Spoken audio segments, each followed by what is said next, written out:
நான் கேட்குற இந்த திருமாவளவனுக்கு நியாயமே தெரியாதா? இந்த நாட்டு பற்றே இருக்காதா? நாட்டுக்கு எதிராக பேசுறது தான் இவருக்கு நிலைமையா? இந்திய அரசாங்கம் எல்லா விதத்திலும் பாகிஸ்தானுக்கு தக்க பதிலடி கொடுப்பதற்கு தயாரிப்புகளை மேற்கொண்டு வருகிறது. திருமாவளவன் போன்றவர்கள், சீமான் போன்றவர்கள், காங்கிரஸ்ல சித்தராமையா போன்றவர்கள் பாகிஸ்தானுக்கு ஆதரவாக கம்யூனிஸ்டுகளும் பேசி வருவது வன்மையாக கண்டிக்கத்தக்கது. இவங்கெல்லாம் சொல்றாங்க பாகிஸ்தானுக்கு எதிராக யுத்தம் கூடாது. பாருங்க, சமாதான புறாக்களாக மாறி போயிருக்காங்க. யாரு? சரக்கு மிடுக்கு பேச்சுக்காரங்க. நான் அதை பற்றி அதிகம் பேச விரும்பலை. வெளிநாட்டில் இருக்கின்ற தேச விரோதிகளை விட உள்நாட்டிலே இருப்பவர்கள் அதிகமாக இருக்கு. ஆடை விலக்கி சுண்ணத்து செஞ்சிருக்கானா இல்லையான்னு கூட பார்த்து கொலை செய்கின்ற அளவிற்கு மத வெறி கொண்ட ஒரு சம்பவமானது நடந்திருக்கு. அதை நியாயப்படுத்தி நான் கேட்குற இந்த திருமாவளவனுக்கு நியாயமே தெரியாதா? இந்த நாட்டு பற்றே இருக்காதா? நாட்டுக்கு எதிராக பேசுறது தான் இவருக்கு நிலைமையா? இந்திய விரோதத்தில் வாழ்ந்து கொண்டிருக்கின்ற ஒரு நாடு இந்தியாவிற்கு எதிராக யுத்தம் நடத்தி இருக்கிறது. அறிவிக்கலை, நடத்தி இருக்கு. நம்ம தண்ணியை குடிச்சு நம்ம சோத்தை தின்னு நம்ம நாட்டுக்கு எதிராக ரத்த ஆறு ஓடும்னு பேசக்கூடிய பாகிஸ்தானை ஆதரிக்கின்ற தீய சக்திகள், நீங்கள் உங்கள் நாக்கை அடக்கி வைத்துக் கொள்ளுங்கள், இல்லை என்றால் இந்த நாட்டு மக்கள் இவர்களை அடக்குவார்கள் என்று நான் சொல்லி. ஊழல் போதை அரசாங்கத்தில் முதல் 2 விக்கெட்டுகள் விழுந்திருக்கின்றன. இன்னும் பல தலைகள் உருளும், பார்த்து ரசிப்போம். பாவி சுற்றுலா பயணிகள் பயங்கரவாதிகளால் கொல்லப்பட்டார்கள். அதை தொடர்ந்து காஷ்மீரிலே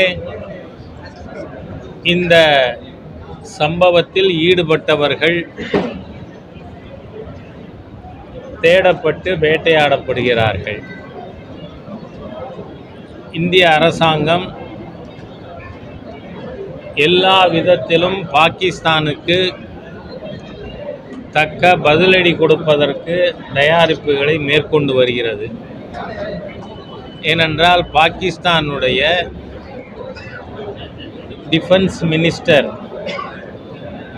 உலக ஊடகத்தின் முன்பாக ஒப்புதல் வாக்குமூலம் கொடுத்திருக்கார். நாங்கள் 30 ஆண்டுகள் இந்தியாவிற்கு எதிராக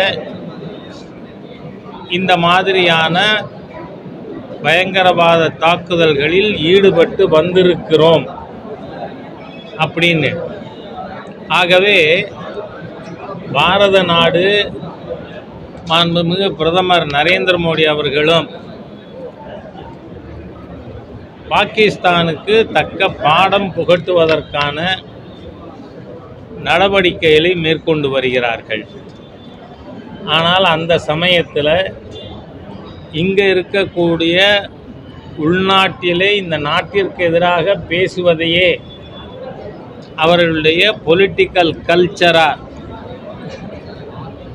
கடைபிடித்து வருகின்ற திருமாவளவன் போன்றவர்கள், சீமான் போன்றவர்கள், காங்கிரஸ்ல சித்தராமையா போன்றவர்கள்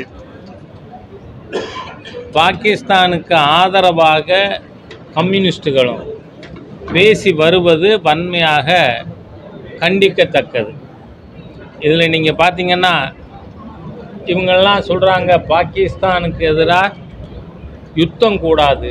பாருங்க, சமாதான புறாக்களாக மாறி போயிருக்காங்க.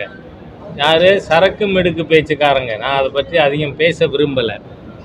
இவர்களுக்கு மத்தியில் இருக்கின்ற அரசாங்கத்திற்கு எதிராக பேச வேண்டும் என்பது மட்டும்தான் குறிக்கோளே அன்றி இந்த நாட்டு மக்களுடைய பாதுகாப்பு பற்றி இல்லை. அவங்க எழுப்புகிற கேள்வி என்ன? இன்டெலிஜென்ஸ் ஃபெயில்யூரா அப்படிங்கிறாங்க.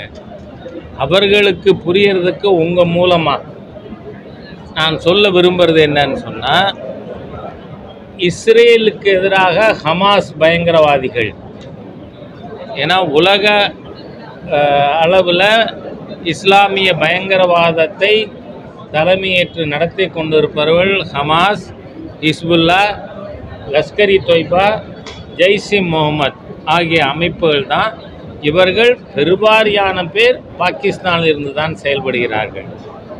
அரபு நாடுகளிலேருந்து கூட யாரும் பயங்கரவாதத்தில் ஈடுபடுறதில்லை. எல்லா பயங்கரவாதத்திற்கும் ஊற்றுக்கண்ணாக இருப்பது பாகிஸ்தான் தான். அந்த ஹமாஸினுடைய தாக்குதல் இஸ்ரேல் மீது ஒரே சமயத்திலே 5000 ஏவுகணைகள் 1400 பேருக்கு மேல் கொல்லப்பட்டார்கள்.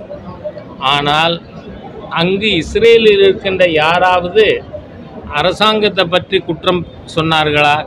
அரசாங்க நடவடிக்கைகளுக்கு ஆதரவாக இருந்தார்கள். இந்த பாரத தேசத்தில் தான் நமக்கு மிகப்பெரிய தலையெழுத்து என்னன்னா, வெளிநாட்டில் இருக்கின்ற தேச விரோதிகளை விட உள்நாட்டிலே இருப்பவர்கள் அதிகமாக இருக்கு. ஏன்னா நமக்கு தெரியும் 1947 சுதந்திர தினத்தை துக்க தினமாக கொண்டாடிய தேச துரோகிகள், இந்த நாட்டின் எதிரிகள், ஆங்கிலேய கூலிகள் இங்கே அதிகம். அதே மாதிரி தான் மேலப்பாளையத்தில் 47 ஆகஸ்ட் 14 பாகிஸ்தான் கொடி ஏற்றினதை பார்த்தோம். 300 ஆண்டுகளுக்கு முன்பாக அமெரிக்கா கிடையாது. இப்போ இருக்கின்ற அமெரிக்காவில் இருப்பவர்கள் எல்லாருமே வேறு மாநிலங்கிருந்து மைக்ரேட் ஆகி வந்தவங்க தான். ஆனால் அமெரிக்காவில் யாராவது நாட்டுக்கு விரோதமாக பேசுகிறானா?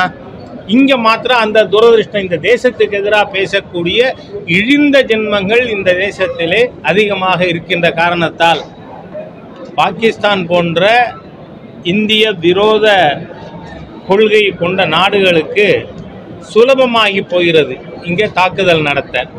அதனால் இவர்களுக்கு நான் சொல்லிக் கொடுறது என்னன்னா, நீங்கள் தேசத்திற்கு எதிராக பாகிஸ்தானுக்கு ஆதரவாக பேசுகிறத நிறுத்தி கொள்ள வேண்டும். இல்லை என்றால் நாமளும் விரும்புகிறோம், நாம் ஒன்றும் we are not war mongers. ஆனால் ஒரு கால் யுத்தம் வருமானால் இவர்கள் இந்த நாட்டுக்கு எதிராக செயல்பட மாட்டார்கள்னு யாராவது உறுதி சொல்ல முடியுமா? ஏன்னா இப்போவே பாகிஸ்தானுக்கு ஆதரவா என்னவெல்லாம் பேசுகிறாங்க, முகநூலில் எழுதுகிறாங்க.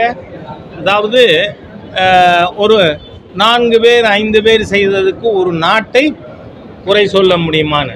ஆனால் அந்த நாடு ஒப்புக்கொண்டு இருக்கிறது. அந்த நாட்டினுடைய டிஃபென்ஸ் மினிஸ்டர் ख्वाजा அவர் சொல்கிறார், நாங்கள் 30 ஆண்டுகளாக இந்தியாவிற்கு எதிரான இந்த செயல்களில் ஈடுபட்டு இருக்கிறோம். அப்புறம் 2வது தொலைக்காட்சிகளில் எல்லாரும் நீங்கள் தான் அதுக்கெல்லாம் உதவிகரமாக இருக்கீங்க. அங்கு என்ன நடந்தது? அதாவது ஆடை விலக்கி சுண்ணத்து செஞ்சிருக்கானா இல்லையான்னு கூட பார்த்து கொலை செய்கின்ற அளவிற்கு மத வெறி கொண்ட ஒரு சம்பவமானது நடந்திருக்கு. அதை நியாயப்படுத்தி நான் கேட்குற இந்த திருமாவளவனுக்கு நியாயமே தெரியாதா? இந்த நாட்டு பற்றே இருக்காதா? நாட்டுக்கு எதிராக பேசுறது தான் இவருக்கு நிலைமையா? ஆகவே இவ்வளவு மோசமான சக்திகள் நாளைக்கு ஒரு கால் யுத்தம் வருமானால் இந்த தேசத்திற்கு எதிராக இவர்கள் நடப்பார்கள். எனவே அரசாங்கம் இப்பொழுதே இவர்களை கண்காணிப்பிலே வைக்க வேண்டும், அண்டர் சர்வைலன்ஸ். இல்லைன்னா நாட்டுக்கு ஆபத்தா போயிடுங்கிறத நான் தெரிவிக்க விரும்புகிறேன். அதோடு மட்டுமல்லாமல் அங்கே நீங்கள் பார்த்தீங்கன்னா மதம் உபயோகப்படுத்தப்படலைன்னு தெளிவாக தெரியுது. அது மட்டும் இல்லை, இன்னைக்கு நடக்கலை. ஜம்மு காஷ்மீர் மாநிலத்தில் 89 ஃபாரூக் அப்துல்லா சீஃப் மினிஸ்டராக இருக்கும் பொழுது வீடு வீடாக வந்து ஹிந்துக்கள் வீடுகளில் போஸ்டர் ஓட்டினாங்க, ஒன்று மதம் மாறு, இல்லை ஓடிப்போ, இல்லை என்றால் கொல்லப்படுவாயின்னு. ஆகவே அங்கு காஷ்மீரியத்தை பற்றி பேசுகிறாங்களாம். இங்கே இருக்கின்ற தேச விரோத தீய சக்திகள் மண்ணுரிமை போராளிகள்னு சொல்கிறவன் இருக்கான், இங்கே இருக்க தேச துரோகி. அவன் வந்து உண்டு உறங்குவது இந்த தேசத்தில், ஆனால் தொண்டும் தொழுகையும் வெளியில். தேச துரோகிகள் அவர்கள் பேசுகிறாங்க.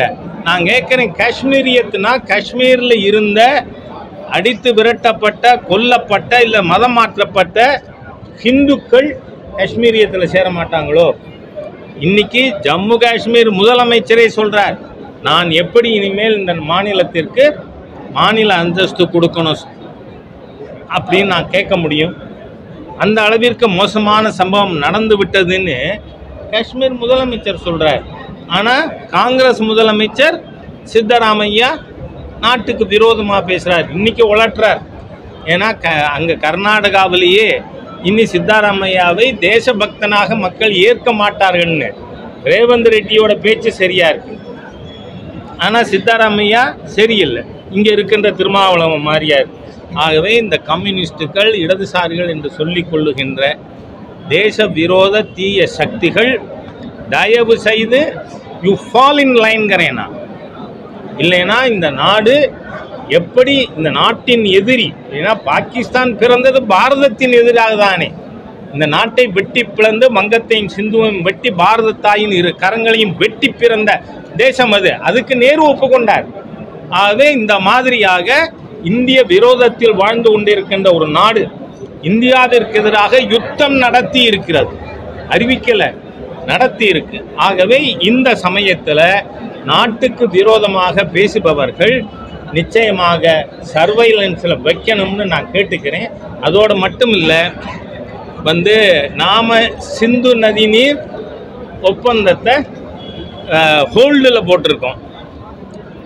அப்படின்னா என்ன அர்த்தம்? இப்போ சிந்து நதி நீரை கொடுக்க மாட்டோம்னு. ஏன் காவிரியில் தண்ணி கொடுக்க மாட்டேன்னு சொல்கிற டிகே சிவகுமாரை கூட்டி அவருக்கு பஜ்ஜி கொடுத்து, கோவில்பட்டி கடலை மிட்டாய் கொடுத்து, காஞ்சிபுரம் பட்டு கொடுத்து அனுப்பின இழிந்த ஜென்மங்கள், அதை ஆதரித்தவர்கள். கர்நாடகா தண்ணி கொடுக்க மாட்டேன்னு சொன்ன, ஒரு சொட்டு தண்ணி கொடுக்க மாட்டேன்னு சொன்ன சித்தராமையாவையும் டிகே சிவகுமாரையும் ஆதரிக்கிற இந்த திருமாவளவன் கம்யூனிஸ்ட் கூட்டம், நாம் அங்கே சிந்து நதிநீர் ஒப்பந்தத்தை ஹோல்டில் போட்டிருக்கோம்னா, பாகிஸ்தான் ஒரு நன்றி கெட்ட நாடு. உனக்கு 80% சிந்து நதி தொகுப்பில் பாகிஸ்தானுக்கு கொடுக்குறோம். நம்ம தண்ணியை குடித்து நம்ம சோத்தை தின்னு நம்ம நாட்டுக்கு எதிராக ரத்த ஆறு ஓடும்னு பேசக்கூடிய பாகிஸ்தானை ஆதரிக்கின்ற தீய சக்திகள், நீங்கள் உங்கள் நாக்கை அடக்கி வைத்துக் கொள்ளுங்கள், இல்லை என்றால் இந்த நாட்டு மக்கள் இவர்களை அடக்குவார்கள் என்று நான் சொல்லிக்கிறேன். நான் கேட்குறேன், நீங்கள் கேட்டு முடிச்சிட்டிங்களா? ப. சிதம்பரத்துக்கு கொஞ்சமாவது சட்ட ஞானம் இருக்கா?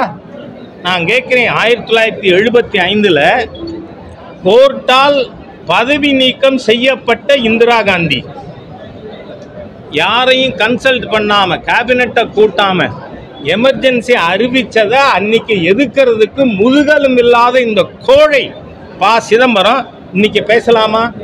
அரசியல் சட்டத்தின் எந்த பகுதி சிதைக்கப்பட்டது பாரதிய ஜனதா கட்சியால? நீங்க 1.5 வருஷம் எல்லா அரசியல் கட்சியையும் எந்த விசாரணையும் இல்லாமல் ஜெயிலில் வச்சிருந்தீங்க. அன்னைக்கு வாயையும் நவத்வாரத்தையும் மூடிட்டு இருந்த கோழ சிதம்பரம் இன்னைக்கு பேசலாமா? இன்னைக்கு இருக்கிற மீட்டிங்கே நம்ம சட்டமேதை அம்பேத்கர் அவர்களை பாராட்டித்தான். ஆகவே பாரதிய ஜனதா கட்சி தான் சட்டத்தை மதித்து நடக்குதுங்கிறதுனால சிதம்பரம் போன்ற கான்ஸ்டிடியூஷனல் கிரிமினல்ஸ், அரசியல் சட்டத்தை இந்திரா காந்தி சிதைத்த பொழுது கூட இருந்தவர் இல்லையா இவர்? அரசியல் சட்டத்தை சிதைப்பதற்கு உடன்பட்டு இருந்தவர் தானே. அந்த சிதம்பரம் இப்ப பேசலாமான்னு கேட்கிறேன். நான் யாருக்கு நான் அதுக்கெல்லாம் பதில் சொல்ல தயார் இல்லைன்னு சொல்லிட்டேன்னா அது என் பதில். புரியுதா? இன்னைக்கு மாண்புமிகு பிரதமர் மோடி அவர்கள் எடுக்கின்ற நடவடிக்கைக்கு எதிராக பேசுவதே இந்த நாட்டிற்கு ஆதரவான பேச்சாக கருத முடியாது யாரா இருந்தாலும். I am very firm. அதாவது ஊழல், ஊழல், போதை அரசாங்கத்தில் முதல் 2 விக்கெட்டுகள் விழுந்திருக்கின்றன. இன்னைக்கு பெரியசாமி கேஸும் கீழமை கோர்ட்டு விடுதலை பண்ணது தவறு என்று இன்னைக்கு தீர்ப்பு வந்திருக்கு. போன வாரம் தான் துரைமுருகனுக்கு எதிராக வந்திருக்கு. அதனால இன்னும் பல தலைகள் உருளும், பார்த்து ரசிப்போம். நான் என்ன சொல்றேன், இந்த முதல்வர் நான் ஏற்கனவே சொன்னது தான், அவருக்கு புத்தி தடுமாற்றம் ஏற்பட்டு இருக்கிறது.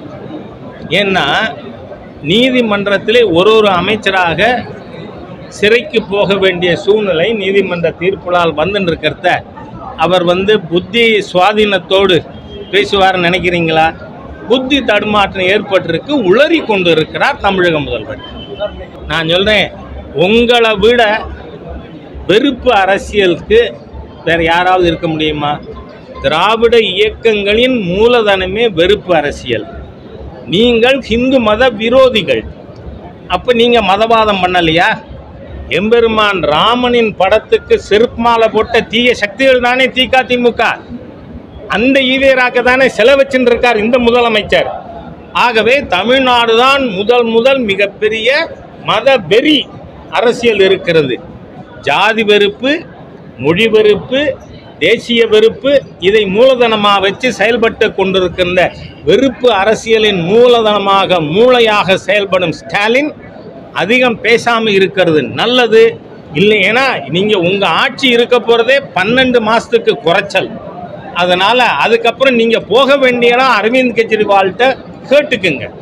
ஏன்னா அடுத்து வந்து கேப்டன் வைஸ் கேப்டனா தெரியலை, எனக்கு நான் சொல்ல முடியாது. 2 விக்கெட் விழுந்திருக்கு. அடுத்து கேப்டன் விக்கெட்டே விழலாமா? கெஜ்ரிவாலா இங்கே தமிழ்நாட்டில் இருக்கின்ற இந்த ஊழல் டாஸ்மாக் ஊழல் கட்சி, அந்த ஆட்சி வெக்கம் இல்லையா? நீங்கள் போட்ட மனு நீதிமன்றம் டிஸ்மிஸ் பண்ணிருச்சு.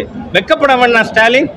கொஞ்சம் கூட வெக்கம் இல்லாமல் அதிகமாக பேசி கொண்டு இருக்கார். அதனால ஸ்டாலின் கொஞ்சம் உங்கள் மரியாதை நீங்கள் காப்பாற்றிக்கணும்னா அதிகம் பேசாமல் இருக்கிறது நல்லதுன்னு சொல்லிக்கிறேன். நன்றி. சார், செல்வ பெருந்தொகையா? கே செல்வம்னு சொல்லுங்க சார். ஏன்னா ஆடிட்டர் பாண்டியன் கொலை வழக்கில் இவர் நம்பர் 1 அக்யூஸ்டா. அவர் பேர் என்ன போட்டிருக்கு? நான் கோர்ட் ரெக்கார்ட்லேருந்து சொல்கிறேன். கே செல்வம். நீங்கள் எங்கேருந்தோ ஒரு பேரை சொல்கிறீங்களே. கே செல்வம் என்ன சொல்லியிருக்காரு? நீங்கள்லாம் ஊடக நண்பர்கள், விஷயம் தெரிஞ்சவங்க, நீங்கள் எங்கிட்ட இதை கேட்குறதா இல்லை செல்வ பெருந்தொகைகிட்ட போய் கேட்குறதா? ஏன்னா நீட்டு பில் கொண்டு வந்தது 2010. ஃபஸ்ட்டு நீட் எக்ஸாம் நடந்தது 2013. அப்போ யார் ஆட்சியில் இருந்தது? இவருக்கு தெரியாது. காரணம் என்ன? புதிய பாரதம், புதிய தமிழகம், பகுஜன் சமாஜ் பார்ட்டி, விசிகே, இந்த 4 முடிஞ்சு 5வது கட்சி 5 கட்சி தாண்டி அம்மாவாசை அன்னைக்கு இவர் காங்கிரஸில் இல்லையே. அப்போ இவருக்கு எப்படி தெரியும்? அதனால இந்த கட்சி தாவிண்டே இருக்கிற காமால கண்ணுக்கு ஒன்றும் தெரியாது.